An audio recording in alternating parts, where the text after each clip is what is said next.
Good day, everyone. We are just few days away from the highly anticipated BTC MENA event in Abu Dhabi.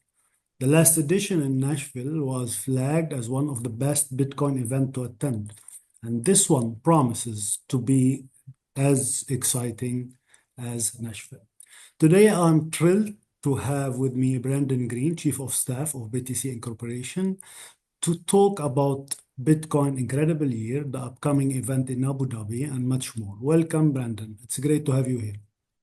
It's really great to be here, Waleed, and yeah, excited. We're under a week to go, so lots of things to do, but also very excited to show everyone what we've been working on. Perfect. So I'll start go back a little bit with time. So the 2024 US presidential election has been often referred to as a Bitcoin election. What with BTC Nashville taking place in the midst of it, do you think this label is justified? Absolutely, and in fact, the first polling has been done post-election by just an industry advocacy group, and they polled just a cross section of American voters. They found that I think it was 13% of people held crypto that they interviewed. 87% did not. Of the 87%, they voted 49-49, Kamala Trump. Of the 13% that owned crypto, they voted like 60-40 for Trump. And so that right there shows you that that was the difference. That was the spread. Hmm. People who didn't own crypto were evenly divided. People who did were motivated to vote for a candidate that supported the industry, supported the asset, and saw the potential kind of for the future of it. And so, yeah, this was the Bitcoin election. This was the first ever Bitcoin election. It won't be the last, but it was the first. I believe that money played a big role in this as well. So, and support that both candidates received from the community, crypto community in general. So, anyway, Well, yeah, and what you actually saw was Fairshake, who yeah, was kind of the first super PAC yeah, of our industry. I yeah, think they did something like they supported, I want to say it was like 110 elections, 100, yeah, something like that, and had a 98% win streak. Like the almost every single election where they supported a candidate, that candidate won. yeah. So, I'm sure they did a good job of picking elections that they thought they were going to win already. But you also, to go that well, and especially in some of these elections where it was not the incumbent they were backing, Yeah. it really shows that, yeah, I mean, we just held a lot of weight in this election. There's just no two ways about it. Yeah. So the previous administration was seen as hostile toward Bitcoin, but the incoming one seems to promise a more favorable stance. Do you believe this administration will follow through commitments like adopting Bitcoin as a reserve asset? Yeah, well, so first of all, I would take that characterization a step further. It's not just that, the previous one was hostile and this upcoming one is not hostile. It's Yeah. that this upcoming one has directly invited the industry to come help them craft good policy for us. And so it's a really big opportunity for us, and to your point, will they follow through on some of the promises they made? Well, it's on us to ensure that they do. It's on us to really step in and help guide them, help craft the policy, and Keep ensure pushing. that they actually do follow through. But I can tell you that we've had conversations with Trump himself. We've had conversations with his team. He has every intention of following through. These are conversations that we've had just in recent weeks Mhm. post-election. So I'm very confident that we're going to see some of those key signature platform points actually happen. And it's just going to be an amazing thing for the industry and not just in the US. And this is, It's a something that worldwide. I'm very excited about for next week is that I'm expecting and we're already starting to see movement that uh, other countries want to align with US policy. Absolutely. And when the US sets a bold, visionary policy for Bitcoin, other countries now have not only the cover to do it, but kind of have the mandate to do it. And Yeah. so that's what I'm excited to see is we're the first domino over here. but dominoes are a chain, right? So let's see who the second one is that falls. Well, the past year has been incredible for Bitcoin with the approval of ETFs, the halving, and the election of Trump. So, in your views, did these milestones significantly accelerate Bitcoin adoption and interest globally? Yes, there's no two ways about it. I mean, we like to say in the industry, crossing the chasm, right? Mm, And this is the moment where I think we truly crossed the chasm. We've truly gone into a phase shift in Bitcoin adoption. And you don't just have retail investors sort of using Bitcoin to speculate, a small group that are using it in their everyday life, but mostly people who are kind of investing with spare change, with their savings. Now you have institutions and governments who are seeing Bitcoin as a tool, as an uncorrelated asset, as a new investment class, mm, and they don't have the same buying patterns as retail. mm, And so this looks to me much more like a spigot that's turned on. mm. And I only expect that spigot to start flowing more and more water into Bitcoin as time goes on. My next question was about MicroStrategy and Microsoft, but listen to this. So yesterday I was going to bed and I was thinking, okay, this MicroStrategy with this holding and staking this amount of money. And then I was calculating in my brain how much money they are gonna make on a daily basis. So, and today, Michael just tweeted that they are making $135 million for their stakeholder on daily basis by accumulating Bitcoin in their treasury. Well, yeah, and what's crazy about MicroStrategy, and you're right that that's the other major kind of tailwind, let's say, is that if you look at the greatest trades in history, the George Soros famously kind of breaking the British pound, he made $1 billion off that trade. Yeah, At the time, insane.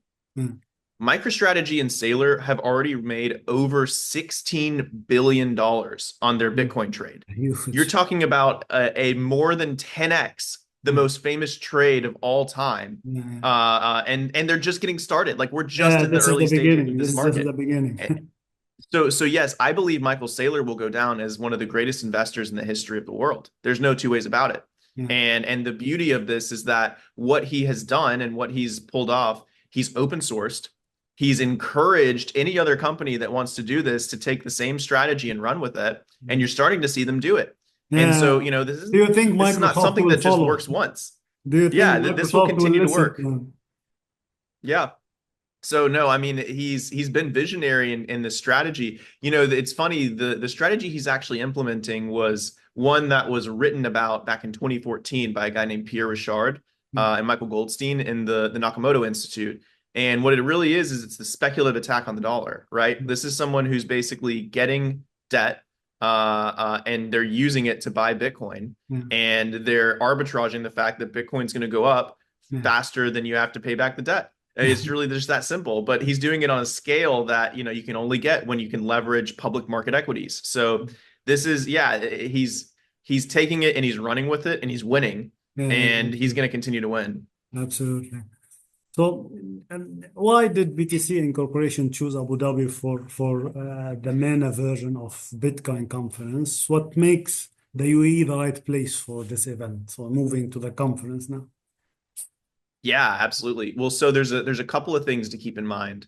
Actually, there's quite a few. Number one, you can look at the geopolitical interplay between the U.S. and China, and as tensions rise between the East and the West, places that remain neutral, places that want to be the Switzerland of the world, will be the places where capital flows, and especially capital that doesn't want to be aligned with either side, right? They just want to stay neutral. They need to go to a hub. They need to go to somewhere where there is neutrality, there is safety in the banking system, and the reality is Bitcoin is incredibly neutral money. It's provably neutral, and so there is this natural pairing between Abu Dhabi, the UAE, and Bitcoin, Yeah, and so we wanted to lean into that. Now, as the past year has kind of unfolded, and as we really started getting our nose to the grindstone on building this event, it was also super important to think about it from the standpoint of the 2024 election.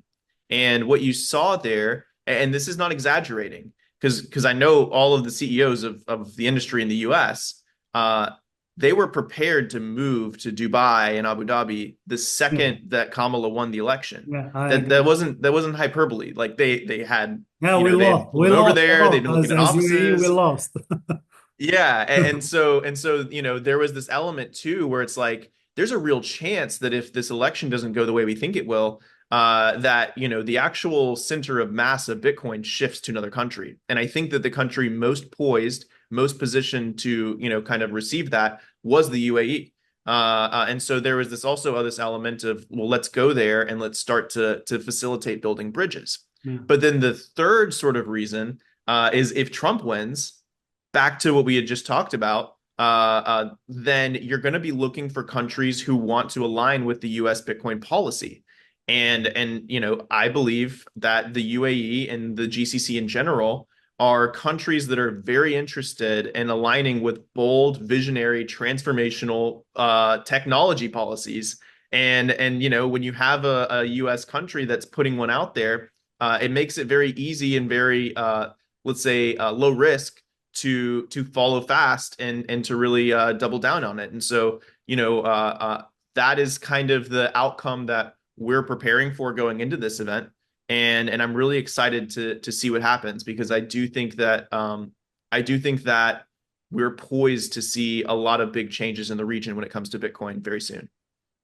So what are the key highlights attendees should look forward to at Bitcoin MENA 2024? And are there specific topics or themes being emphasized this year?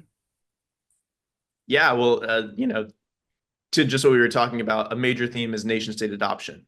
And, you know, we're bringing a few folks from the Trump world. We're bringing Eric Trump, his son, Paul Manafort, who's a senior advisor to him, and Steve Witkoff, who he had just named. He actually named him after we were Yeah, bringing him because we were having those conversations. We kind of knew this is a guy you want to bring. yeah, But yeah, he's been named the emissary to the Middle East. So that's like the top diplomatic post for the US in the Middle East. So we're bringing all three of them to the event. They're all three huge Bitcoiners. They love Bitcoin. And you know, there's going to be a lot of conversations around nation state adoption and good policy. mm, On top of that, we have, you know, stars from the industry such as CZ, Chad Cascarilla, Abdullah and Dr. Marwan, like you know, obviously very well. yeah, And you know, a lot of the CEOs of different companies, different exchanges, Ben from Bybit, you know, Pascal from Ledger, et cetera, et cetera. You know, we're going to have some killers there. And so there's this element of, you know, nation state adoption, but there's also this element of, hey, we're in a bull market. Let's get the CEOs of the industry and let's talk about what we're building, you know, for the next 4 years and how we think this market's going to go. yeah, So, you know, it's going to be a very exciting kind of fun environment. There's going to be a lot of conversations that, you know, I've been challenging the programming team. It's not just about let's keep recapping. It's about let's start looking forward to what are the trends, what are the narratives that are starting to form for the next 4 years, for this next cycle. And yeah, so I think this is going to be a very transformational moment in terms of the content, this things people are talking about, the flags people are planting, the business announcements that they're making. And you know, I said this the other day, but like, you know, we've had conferences in the past that were let's say let's get the industry back together, let's lick our wounds, let's you know let's kind of feel good, let's sing kumbaya. And we've had events where you have to be there because history is being made. yeah, And I keep telling everyone this is a you have to be there because history is being made. So I don't know how else to sing that from the rooftops any louder, but you yeah. definitely want to be there Yeah, you are because on the right. history is going to be made. You are on the right place to do the shout out. So you are also known to for hosting epic parties as part of the Bitcoin conference experience. So how big is the celebration in Abu Dhabi going to be, and how many attendees you are expecting this year?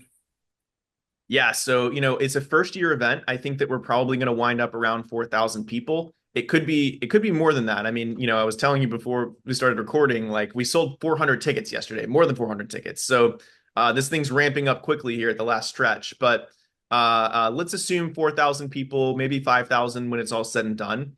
And yeah, I mean, it's going to be a party. There's all sorts of side events happening. Obviously, people are coming for the F1. They're doing things around that right beforehand. They'll be jumping back and forth to Abu Dhabi Finance Week. So, there's going to be parties and then also a lot of business being done. But certainly we're going to have a lot of fun, and I'm excited to explore Abu Dhabi. I've been there a couple of times in preparation for the event, but I haven't truly gotten to experience the let's say non-business side, the after party You will after not after have that event side. chance. You will not have that chance not to do business. Maybe. Yeah, Brandon, thank you a lot for your time and looking forward to meet you in person here in Abu Dhabi and all the best for the conference. Likewise, Waleed. Thank you so much. Excited to see you. Thank you.